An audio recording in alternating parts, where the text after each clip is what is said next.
জোট প্রক্রিয়ার মধ্যে আমি নেই, ওটা আমার সাবজেক্ট নয়।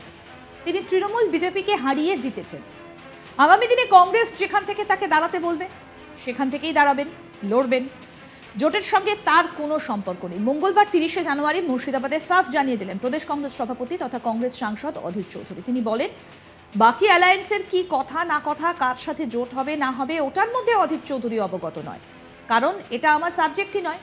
যেটা আমার সাবজেক্ট নয় সেটা আমার না বললেই, জিজ্ঞাসা না করলে আমি খুশি হব। আসুন শোনাই কি বললেন কংগ্রেস সাংসদ অধীর চৌধুরী।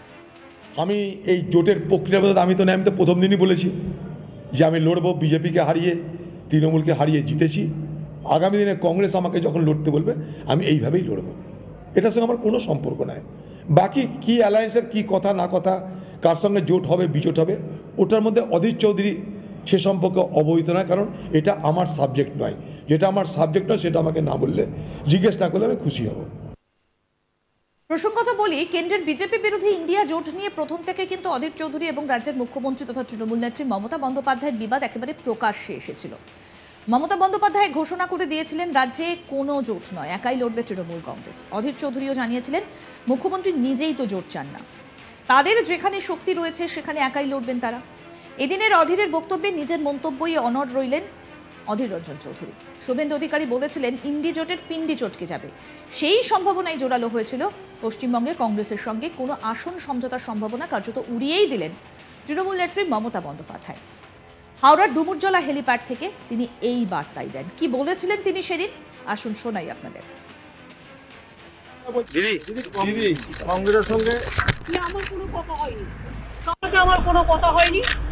এবং আমি প্রস্তাব দিয়েছিলাম, ওরা প্রথম দিনই প্রত্যাখ্যান করেছে। তখন থেকে আমাদের দল সিদ্ধান্ত নিয়েছে আমরা বাংলায় একা চলবো।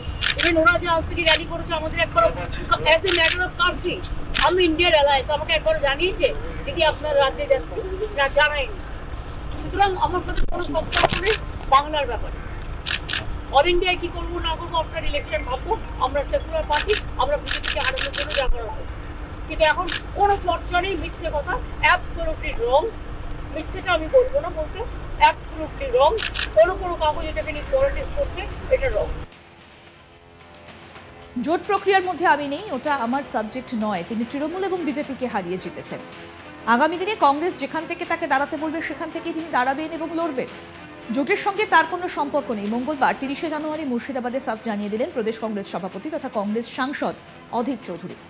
তিনি বলছেন যে বাকি অ্যালায়েন্সের কি কথা না কথা, কার সাথে জোট হবে না হবে, ওটার মধ্যে অধীর চৌধুরী অবগত নয়, কারণ এটা আমার সাবজেক্ট নয়। যেটা আমার সাবজেক্ট নয় সেটা আমায় না বললেই বা না জিজ্ঞাসা করলেই আমি খুশি হব, এমনটাই বলছেন অধীর রঞ্জন চৌধুরী। কারণ এ রাজ্যে জোট হবে কিনা বা জোটের পরিস্থিতি নিয়ে কিন্তু ইতিমধ্যেই জলঘোলা তৈরি হয়ে গিয়েছে। আপনাদের নিশ্চয়ই মনে আছে যে বক্তব্য আপনাদের শোনালাম যে রাজ্যের মুখ্যমন্ত্রী তথা তৃণমূল সুপ্রিমো মমতা বন্দ্যোপাধ্যায় তিনি কিন্তু স্পষ্টতই জানিয়ে দিয়েছেন যে এ রাজ্য থেকে, অর্থাৎ পশ্চিমবঙ্গ থেকে তৃণমূল কংগ্রেস একাই লড়বে। তবে তার এই বক্তব্যের পর কংগ্রেসের শীর্ষ নেতৃত্বের তরফ থেকে ড্যামেজ কন্ট্রোলের চেষ্টা করা হলেও শেষ পর্যন্ত কিন্তু এখনো পর্যন্ত সেই যে ড্যামেজ কন্ট্রোলের কোনো বিষয়ই সামনে উঠে আসেনি।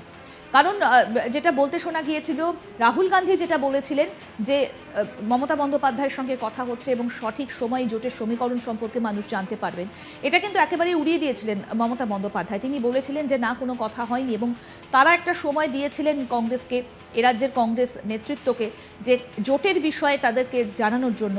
কিন্তু মমতা বন্দ্যোপাধ্যায় তিনি বলছেন যে তাদেরকে কোনো কিছুই জানানো হয়নি এবং তাই এ রাজ্যে একাই লড়বে কংগ্রেস, সে কথা কিন্তু একদম স্পষ্টত বলে দিয়েছিলেন মুখ্যমন্ত্রী মমতা বন্দ্যোপাধ্যায়।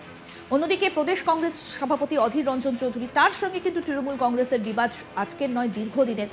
বিভিন্ন সময় তৃণমূল কংগ্রেস, রাজ্যের শাসক দল, রাজ্যের প্রশাসনিক প্রধান মুখ্যমন্ত্রী মমতা বন্দ্যোপাধ্যায় এবং অভিষেক ব্যানার্জি, তাদের সম্পর্ক কিন্তু নানা সময় নানা রকম বিষোদ্গার করতে শোনা যায় অধীর রঞ্জন চৌধুরীকে।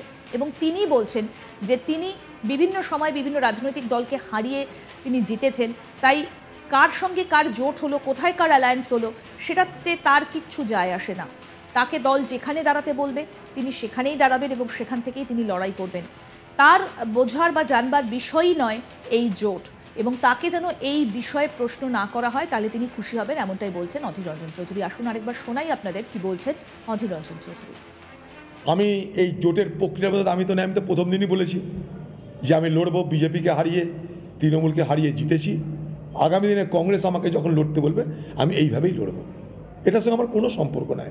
বাকি কি অ্যালায়েন্সের কি কথা না কথা, কার সঙ্গে জোট হবে বিজোট হবে, ওটার মধ্যে অধীর চৌধুরী সে সম্পর্কে অবহিত নয়, কারণ এটা আমার সাবজেক্ট নয়। যেটা আমার সাবজেক্ট নয় সেটা আমাকে না বললে, জিজ্ঞেস না করলে আমি খুশি হব। প্রসঙ্গত বলি, কেন্দ্রের বিজেপি বিরোধী ইন্ডিয়া জোট নিয়ে প্রথম থেকে কিন্তু অধীর চৌধুরী এবং রাজ্যের মুখ্যমন্ত্রী তথা তৃণমূল নেত্রী মমতা বন্দ্যোপাধ্যায়ের বিবাদ একেবারে প্রকাশ্যে এসেছিল। মমতা বন্দ্যোপাধ্যায় ঘোষণা করে দিয়েছিলেন যে রাজ্যে কোনো জোট নয়, একাই লড়বে তৃণমূল কংগ্রেস। অধীর চৌধুরীও জানিয়েছিলেন মুখ্যমন্ত্রী নিজেই তো জোট চান না, তাদের যেখানে শক্তি রয়েছে সেখানে একাই লড়বেন তারা। এদিনের অধীরের বক্তব্যে নিজের মন্তব্যেই অনড় রইলেন অধীর রঞ্জন চৌধুরী। শুভেন্দু অধিকারী বলেছিলেন ইন্ডি জোটের পিন্ডি চটকে যাবে, আর সেই সম্ভাবনায় কিন্তু জোরালো হয়েছিল পশ্চিমবঙ্গে কংগ্রেসের সঙ্গে কোনো আসন সমঝোতার সম্ভাবনা কার্যত উড়িয়েই দিলেন তৃণমূল নেত্রী মমতা বন্দ্যোপাধ্যায়। হাওড়ার ডুমুরজলা হেলিপ্যাড থেকে তিনি এই বার্তাই দেন। আসুন শোনাই আপনাদের ডুমুরজলা স্টেডিয়াম থেকে কি বার্তা সেদিন দিয়েছিলেন মুখ্যমন্ত্রী মমতা বন্দ্যোপাধ্যায়। কংগ্রেসের সঙ্গে আমার কোনো কথা হয়নি, সঙ্গে আমার কোনো কথা হয়নি, এবং আমি প্রস্তাব দিয়েছিলাম, ওরা প্রথম দিনই প্রত্যাখ্যান করেছে। তখন থেকে আমাদের দল সিদ্ধান্ত নিয়েছে আমরা বাংলায় একা চলবো। ইভেন ওরা যে আজ থেকে র্যালি করেছে, আমাদের একবার as a matter of country, আমি ইন্ডিয়ার অ্যালায়েন্স আমাকে একবার জানিয়েছে যদি আপনার রাজ্যে যাচ্ছে, না জানায়নি। সুতরাং আমার সাথে কোনো সম্পর্ক নেই বাংলার ব্যাপারে।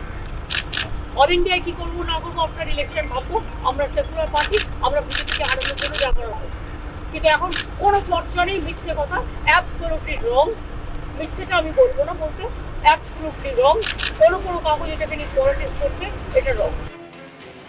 যেদিন থেকে ইন্ডিয়া জোট গঠন করা হয়েছিল তারপর থেকে কিন্তু বিজেপির নেতারা বারবার করে তারা এই ইন্ডিয়া জোটকে কটাক্ষ করেছেন। এমনকি প্রধানমন্ত্রী তার মুখেও এই ইন্ডিয়া জোটের কটাক্ষ শোনা গিয়েছিল, এবং প্রথম থেকে বিজেপি নেতারা এই ইন্ডিয়া জোটকে নিয়ে কটাক্ষ করেছেন। কিভাবে না, তারা বলেছেন যে ইন্ডিয়ান মুজাহিদিনের মধ্যে ইন্ডিয়া রয়েছে, ইস্ট ইন্ডিয়া কোম্পানির মধ্যে ইন্ডিয়া রয়েছে। এমনকি এও কটাক্ষ করা হয়েছিল যে যারা এই ইন্ডিয়া জোটের অংশীদার তাদের নিজেদের কোনো এজেন্ডা নেই। কিভাবে এই জোট কাজ করবে, কে সামনের সারিতে থাকবেন, কে নেতা হবেন, সেটা নিয়েও কিন্তু বারে বারে প্রশ্ন তুলেছিলেন বিজেপি নেতারা, এবং তারা বলেছিলেন যে এই জোট কিন্তু আদৌ ধোপে টিকবে না, কারণ এই জোটের কোনো রকম কোনো এজেন্ডাই নেই। সাধারণ মানুষের কাছে কি বার্তা পৌঁছে দেবে এই জোট, সেটাও কিন্তু ঠিক করতে পারেননি এই জোটের শরিকরা। শুভেন্দু অধিকারী রাজ্যের বিরোধী দলনেতা, তিনি বলেছিলেন যে ইন্ডি জোটের পিন্ডি চটকে যাবে। সেই সম্ভাবনা কিন্তু আস্তে আস্তে জোরালোই হয়েছিল, কারণ পশ্চিমবঙ্গে কংগ্রেসের সঙ্গে কোনো আসন সমঝোতার সম্ভাবনা কার্যত উড়িয়েই দিয়েছেন তৃণমূল নেত্রী মমতা বন্দ্যোপাধ্যায়। যত লোকসভা ভোটের সময় এগিয়ে আসছে ততই বাড়ছে রাজনৈতিক আকচাকচি। সমস্ত আপডেট পেতে আজ তাক বাংলার ইউটিউব চ্যানেল সাবস্ক্রাইব করুন, নোটিফিকেশন পেতে বেল বাটন অপশন প্রেস করুন। এই ভিডিও সম্পর্কে আপনাদের মতামত জানান, কমেন্ট করুন, শেয়ার করুন, হোয়াটসঅ্যাপে ফলো করুন আজ তাক বাংলা।